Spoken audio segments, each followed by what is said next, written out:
If you've been watching global politics news, I'm sure you've seen something about Burkina Faso and the United States of America going back and forth with America accusing Burkina Faso Ibrahim Traore of manipulating gold and taking and stealing gold for the benefit of the ruling elite in Burkina Faso. And Burkina Faso's president Ibrahim Traore hit back very hard, and it is believed that this is a reaction by the United States of America after Ibrahim Traore has chased away all the Western mining companies that were in control of mining the gold in Burkina Faso. And Ibrahim Traore said, I'm not having it. And Ibrahim Traore said, everybody must leave. The Burkina Faso gold belongs to Burkinabe people. It belongs to the residents of Burkina Faso. We are going to take control of our resources and use it for our own benefit, not letting other people steal our minerals. So it seems like America is upset because of this action by Ibrahim Traore. But they are scared of this spirit spreading across Africa, which obviously everybody knows it's already spreading. Africa is saying no, Africa belongs to Africans. Let's listen to what this American general said. How does our U.S. approach compare and contrast to the approach of Russia in Africa and also communist China in Africa? Oh, Chairman, we've always had the lead. So what you're seeing, competitors or challengers, they're following in our wake. They see what works as far as our influence and deepening partnerships through those soft powers, whether it be health diplomacy or whether it be in development type programs. So they're following in our wake, trying to replicate what we do best. And I think the African countries know this, and so this is where, as we start to look at going forward, as State Department starts to reset these programs, looking at what worked and what didn't work, and doubling down on what does work. I think we have enough capital built up in these countries for them to ensure their stabilization and also prosperity.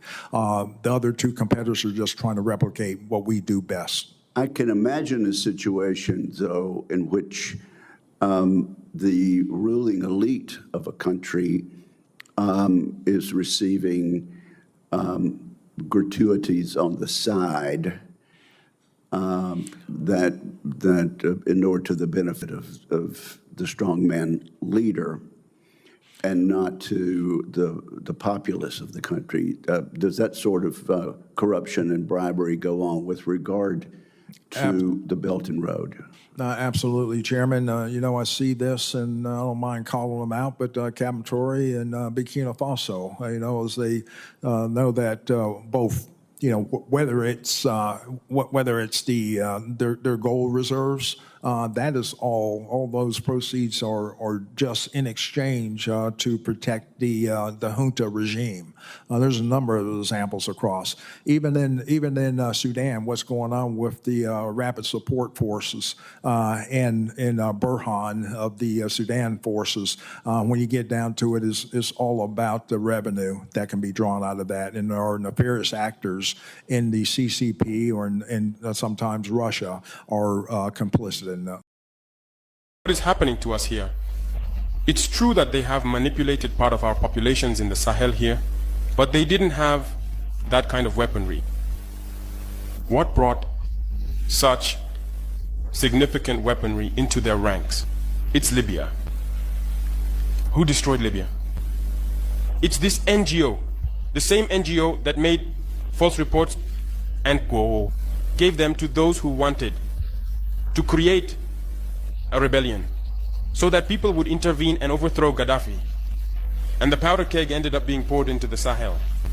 These millions of lives that have been taken in the Sahel, we must file a complaint against this NGO because it is responsible for these false reports it made to support this thesis of attacking Libya. They have no moral lessons to give us. Look at the world. Let them go defend human rights all over the world first before coming here. They don't talk about human rights because these people see us as subhumans. They see us as slaves. That's how it is in their minds. They have never changed their mindset, but it's up to us to show them that we are not slaves And we will never accept this state of affairs. So don't be fooled by the stories. They tell to anyone who will listen. You must stay focused on your fight. We no longer do things to please someone else. We do it for our homeland. And you are committed to that. Defend your homeland. Do not listen to those individuals. They should not affect your morale. In the history of the world, there have been wars. And during the Second World War, people organized themselves to defend all over the place. But there is a country that could not defend itself, which had to come and take our ancestors to go defend them. And today that same country wants to give us lessons.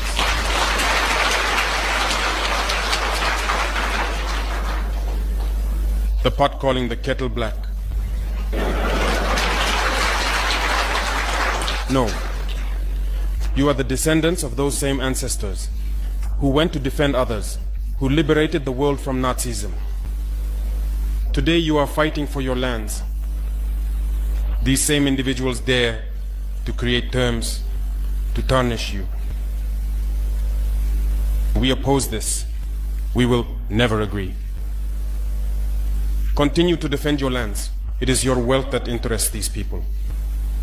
It's our gold, it's our minerals that interest them. Otherwise, why come and drive out entire villages to seize our lands? So we will fight and we will reclaim our lands, our wealth. It belongs to us. It's for us. It will benefit us and our children. First of all, he mentioned how good America has done in Africa, all the good things that America has done for Africa, and Africans know it. It's either two things. It's either he is just lying or he's delusional. And here I am as an African debunking this mystery. Look, listen. The only thing that we know that America has done in Africa is destroying Africa. What we remember America as, what we know America as, is an imperialist nation, is a colonialist nation, is a country that has destroyed not only Africa but the rest of the world. Is a warmonger country, a country that has killed our African leaders because they do not align with you. If a leader like Ibrahim Traore, the one that they are targeting now, arises in Africa and is anti-Western activities, they will make sure they get rid of him. What we remember in Africa is what you have done to Gaddafi, is what you have done to Patrice Emery Lumumba of Congo, what you have done to Thomas Sankara of Burkina Faso again.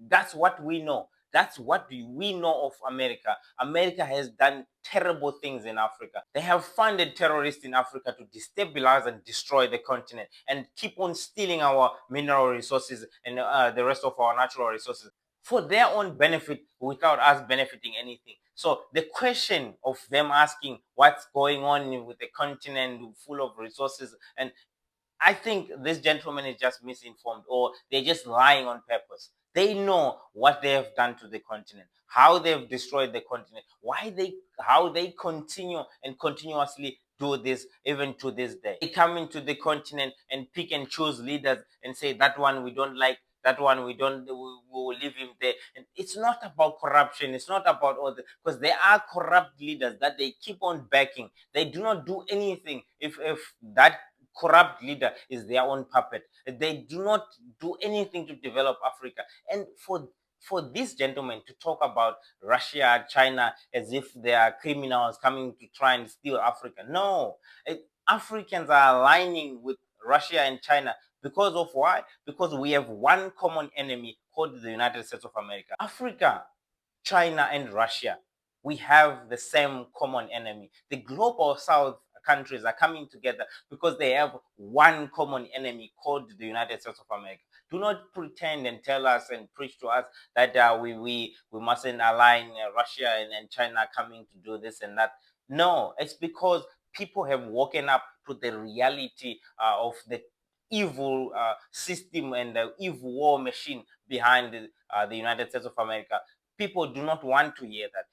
Across the rest of the continent in Africa, from Cape to Cairo, you hear the spirit is we are done with the United States of America. We would rather deal with Russia. We would rather deal with China. And these people, they know it, but they keep on lying and feeding lies to the world and trying to manipulate their own population, telling them that we are doing, when we are involved in Africa, we are doing great and we have done great things. Imagine when the United States of America threatened to pull aid, and actually they did. How was the response from Africa? Africa was so happy that you are finally leaving. And when we hear the news that you are trying to remove some of your embassies or whatever, or lower your activities in Africa, we actually celebrate. But I don't know why it's not happening so quick. And the thing that disturbs me the most as an African, as a black African, America is a sovereign nation. Burkina Faso is a very small country in West Africa. They are a sovereign nation on their own. I don't know why America is concerned here with what is going on in Burkina Faso. If they can show us a official invitation from anyone from Burkina Faso or anywhere in Africa, inviting them to be involved in this, I don't understand. Why do you care about another country? Deal with your own problem. America has a lot of its own problems. They have a crazy president. They have an economy that is crumbling. They have the middle class which is being hollowed out. They have a tariff war to deal with. A lot of things are not going on in America. They have their own problems. Why can't they focus on their own problems? Who invited them to be involved to what is going on in Burkina Faso, for them to start telling us that guy is not right, the president is not right? Nobody invited you. You have your own problems. Your own people are suffering. The rich oligarchs are becoming more and more richer, and people are becoming poorer and poorer. The same thing. Deal with your own problems. Nobody invited you to Africa to solve this problem. You are a disrespectful visitor who comes to a person's house and starts telling them how to organize their house. Who invited you to do this? America is a country that nobody has nominated to be the policy of the world. Nobody has given them that mandate. Nobody has voted for them in the world. Nobody has selected them. Nobody has chosen them to become this policy of the world. But they just choose to do it because they want to benefit themselves. And the world must stand up.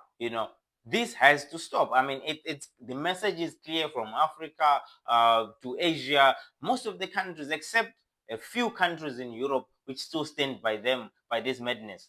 This has to stop. That's what's going on. The world is uniting against the United States of America. That's what is going on. Do not try to manipulate and lie to your people and say we have done great. It's just that now Russia and China are just trying to do this and that. No, these countries are uniting against you because you are the enemy of the world.